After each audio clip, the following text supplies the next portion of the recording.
Hi, my name is Cindy Bergloff, and I've been asked to share some testimony about where I have seen God's presence in my life. And if you see me look down at my notes, it's because there are so many places where I have seen God in my life. They all came to light later on. I didn't know at the time that God had his hand in my life and was guiding me. So I'll just start by saying that I was an adopted child, and I always knew I was adopted, and I had a wonderful family that raised me, a mother and father and a brother that loved me so much. I have never not felt completely loved and cherished. So given that, I always felt very secure in who I was, and never needed to know where did I come from.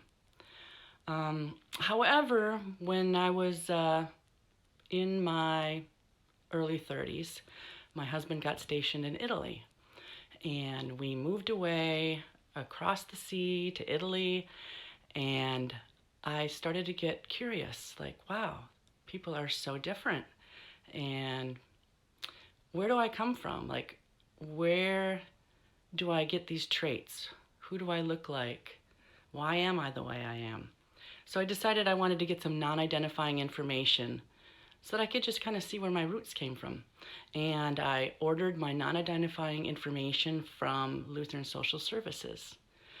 It didn't take too long, and the information came, and there were 8 pages of information that my biological mother had left with clues so that I could find her. So I kind of just let that simmer for a while, quite a while. And we moved back from Italy when our tour was over, and we were living in Alabama. And my mother that raised me had gotten remarried and was very happy. Happened to have married an Italian man, which I thought was funny. And so I felt like she's in a good place because my father had died back in 1995, and I just didn't feel like I should open a wound by looking for my biological family. So because my mom was now in a happy place and I felt like, well, I'll talk to her about it. So I talked to her about it, and she said, yeah, if you want to reach out, I always knew that you might, go for it. So I decided to start searching online through the internet. And I ended up finding what my original birth name was. And through searching many posts, I was able to find more information to verify that that was my name. And so what I did is I sent out a blanket email to everybody in Minnesota with that last name saying, this is who I am, and this is what I'm trying to find out, and if you have any information, please contact me. And I ended up getting a first cousin that got my email. And she told me that my email had gone to spam.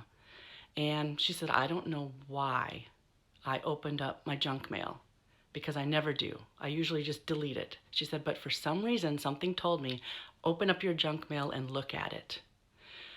So that is how she got my email. And she passed it on to an aunt who then got me in contact with my biological family. So this is the time when I need to look down at my notes.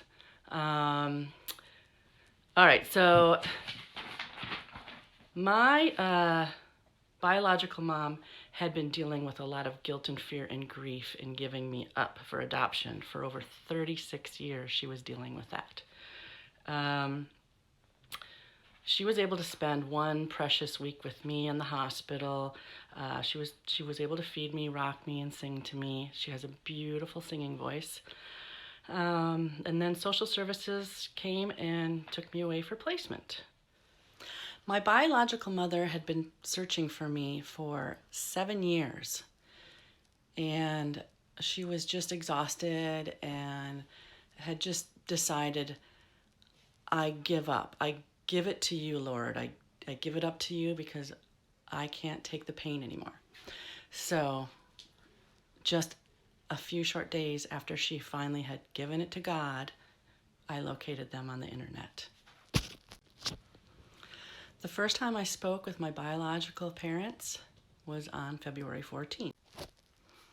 In getting to know my biological family, I saw God's hand at so many places in my life. I first got an email with a picture from my brother Eric, who's 3 years younger than me, and it just took my breath away because he reminded me of the dad that raised me. My dad that raised me died in 1995, and here was a picture of my brother who looked so much like him. He had the same dark hair and complexion and sparkle in his eye. And then when I got to meet him, he had the same mannerisms, and the way he spoke was the same. In getting to know each other and just having random conversations, the topic came up, what is your favorite breakfast? And a little voice in my head said, I bet he's going to say corned beef hash, because that was my dad's favorite. And sure enough, he said corned beef hash. And then he said, oh, just for some medical background, so that you know this for your kids, I have this kidney issue, and I had to have surgery. And he lifted his shirt, and there he had a scar that was the same exact scar that my dad that raised me had, who had also had a kidney surgery. My youngest brother's name is Justin, and he and his wife and my husband and I have the same wedding anniversary. Also, Justin and I had the same first job out of college. We both worked in a veterinary clinic. Also, when we had finished speaking with each other for the first time, we had both told our spouses that it was like talking to a reflection of ourselves. You may be seeing a pattern of coincidences here. I sure was. And there are more. My mother who raised me is named Margaret, and my biological mother's name is Peggy, which is a nickname for Margaret. My grandmother on my father's side, who raised me, her name is Esther. I found out my birth grandmother's name is Esther. My grandmother, biological grandmother, and I both play the violin. My biological grandparents lived in Escondido, California for 2 years. The same 2 years that Bud and I were stationed in San Diego, just 5 minutes south of them. We used to drive by their home all the time, not even knowing about each other. How odd that people originally from Minnesota, my grandparents, and us originally from Minnesota, should end up living in Southern California the same 2 years. It's been such a blessing getting to know my biological family and finding all these coincidences, which I really truly don't believe are coincidences. I see God's hand in so many places.